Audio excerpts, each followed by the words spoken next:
алайкум ва раҳматуллоҳи ва баракоту. Дӯстони азиз, умедворам ки ҳаматон сеҳату саломат ҳастед. Моам шукронаи худо созем хубем. Дӯстони азиз, ирӯз Фаберлик нестай, ирӯзам Фаберлик нестай.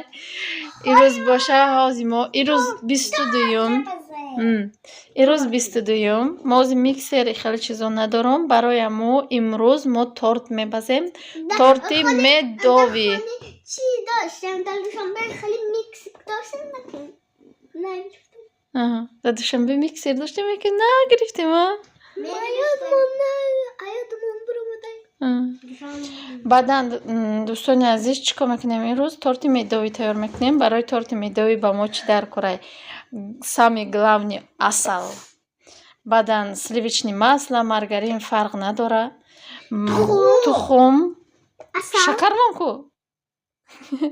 шакар, баъд сахарная пудра, қати инаи сметана барои кремаш, баъд содам да и ордам албатта ки дар корай. Баъдан дӯстони азиз, ман гуфтум якта хеле чи бумага для выпечки хардагӣ будам, вообще вай часпондак дина питсаам кардагӣ будем. Тамоман бигем ки часпон, рӯғанам кардагӣ будам, се равно часпон. Барои вай якта нав гирифтам, намедонамш чӣ хелай. Дар душанбеам хеле коғаздор мегирифтам, нами коробкада. Бениҳоят хушрӯ буд. Хайнам хеле гирифтам. Озия якум чӣ кор мекунем? Очашон ира дар плита ира кати асалу кати сода сӯзонда мегиранд. Духтаро бошанд, тухма, кати шакар якҷоя мекунанд. Мо якҷоя тайёр мекунем. И торта барои ки мекунем?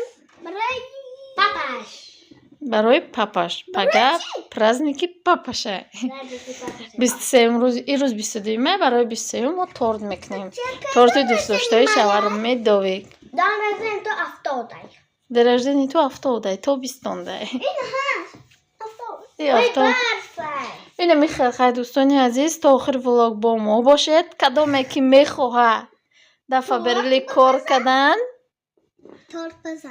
торт пазидан, дар канали мо бошед. Ҳамихела? Аку сарм. Ина михел дӯстони азиз, ман тухма қати шакар андохтам ё омехта кардан мегиранд. Илтимос дар комментария нанависед кати гудако. И торта барои хумон тайёр мекунем, барои мо гудако кати бо бамазатарай. Ина михел якҷоя тайёр мекунем. Сония нестай? қати дугонаш берун рафтага, мо ҳар семонем. Агар Сония мешид, вай бениҳоят дӯст медошт имина ами медови тайёр карданша. Анаку якҷоя мекунем кати дита чуҷа. Ина михел хай чира дохтум, маскара даҷа дохтум. Уже ё тов кадестен ина. Дастола кошма шиштаги. Майҷа маскара дохтум, ҳози асалам медозам. 2 қошиқ асал медозам. Мо калон намекунем, май даг мекунем барои ки ҳамин то қадар оилаи химон бираса ба сай. Маска боша 180 граммай. Ина михел хай. Ина михел ма и торта чандин боро кадагиём. Бо хай барои завқманд шуда видеои кӯҳнаро бо бисёр тамошо намекунанд. Барои мо вай нав кадестам влог. Ина михел хай асалам дохтум, асали тоза гуфта хардагием намедонам. Ина михел хай овшава асалам қати маска якҷоя. Баъдан чира меандозам? Содара меандозам. Не, шумо кофтаам бигиред, шакараш хушрӯ овшава ё кофтест я. Амира баъд ҷӯшоҷӯш дар ҳавай меандозам.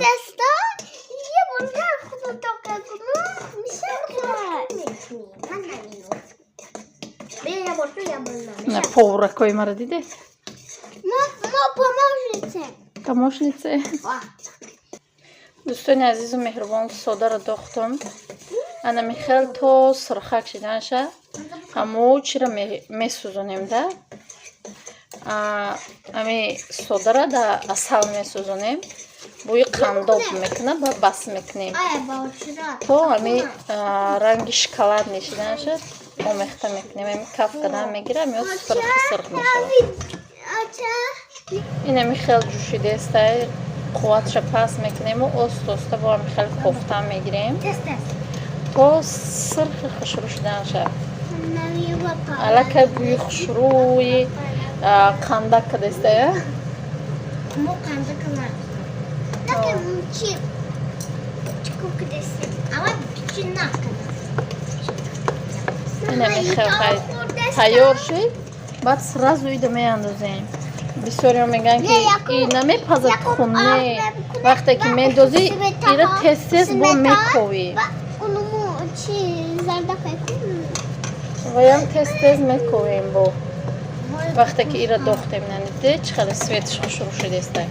بعدا ایره وقتی که ما تیار کردیم خمیر شد ایره نمیمونیم یکم گرم نمیمونیم تست میکنیم و میپزیم و سرازو در بیناش کرم کردن میمونیم. بسیار آدم در تورت میدوی کرمی زورنوی دوست میدارن نکن ای همه خوب برای می تورت میدوی کرمی سمیتان سفرنی پودر به نهایت بامزه میکنه.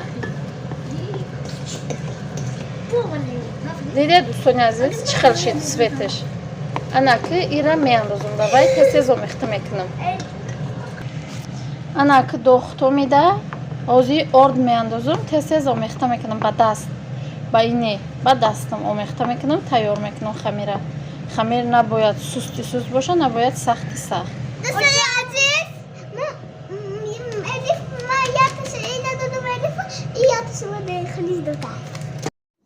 اینه میخل دوستان عزیز با دستم شوریدم نمیخله با ارد ایرین هم خیلی میکنیم اگر که با ارد نکنی دستا به حد میچسبه. اینه میخلازی میگیرم کلولا کده 4 تقسیم میکنم بعدم 4 کنجا میپزیم شه.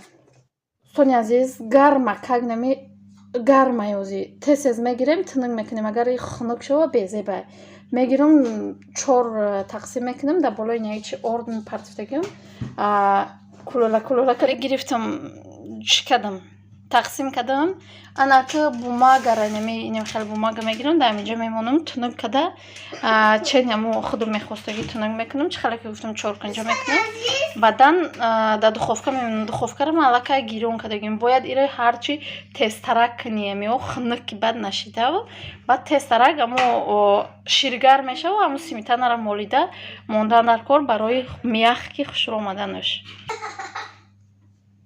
اینمی خیلی تونو کدوم اینی لولوا کشه شروع با کورچه پای میمونم بعد در دخوفکا میمونیم با ارد تونگ میکنیم. در دخوفکا موندم شه با مدت 7-8 دقیقه میستود در توجیکسونکا زیرا میبینیم. دوستان عزیز یکم چش پخته جوشی به حد جوشه آزی میگیریم این خیلی میبرم این لواکوش مده در کارم برای دولاش چوشیدن. اینا دوستان عزیز ارداش هیچ گپ ندارم میسته جوشایی خیلی شیرگرم شده الکه ایده باید کرم کنیم ما کم ترک قندو میکنم قندو هم میشه کمشه اینه ایش پخته ایش جوشی بیهته انا که کرم میکنم شه وقتی که کرم کردم این خمیسته با ایره با دبلوش میمونم ایکی شیرگرم شید. چه گفتن بودی؟ اوچش بوده خالی دادر بخوره ای توچ همی قیخلش نغز میبینه که همی گیرداکش در اول قوق میشه و وقتی که میگیری خنک میشه و در اول قوق میشه.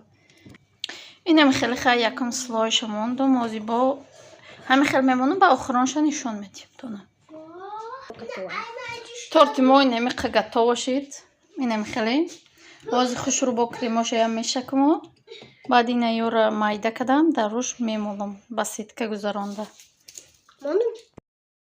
دوستان عزیزم مهربانی ما تورت آرا دادیم بگیم تمام تورتی ما تیار شد میدوی که ما تیار شد انشالله که ایره پگه سحر میبریم اکن نمیدونم که ایره بریدنش میگیریم یا نه اگر سحر روز کتی باشه ممکن نه اینه خیلی معلومه خودش اوجه که چه خیلی موقعی ما که خوش رو که اینه خیلی دوستانی عزیز در اینجا باشه ولاگ با پایان میرسانیم تا ولاگ آینده در پناه خدا باشید. خدا نگهدار هر یکی ما و شما باشد. حتما تیار کنید کم ترک وقت در کاره چیزایی که ارزونن یک تا تیار میکنید دمشنی تورت با نرخ ارزان چخلی که ختان دیده است در مگزین های نمی قک تورت 1000 روبل قریب برای اموختون تیار کنید با همراه فرزندتون بخورید. دوستان عزیز و مهربان، اینجا سحر روز کتی بود، روز 23 شوهرم کار رفته بودم. برای امو بین میخل بریدم، برای ویو گرفتم. به نهایت خشرو نگاه کنید، سوایاش چقدر خوش رو اومده، گم یخ که خشرو. گفتم برای شما هم کم ترکم باشه نشان بدیم. حتما که تیار کنید، پشیمون نمیشوید. با نرخ ارزان باقی سربلند خانه آباد باشید. یک بار دیگه هم دوستانی عزیزی من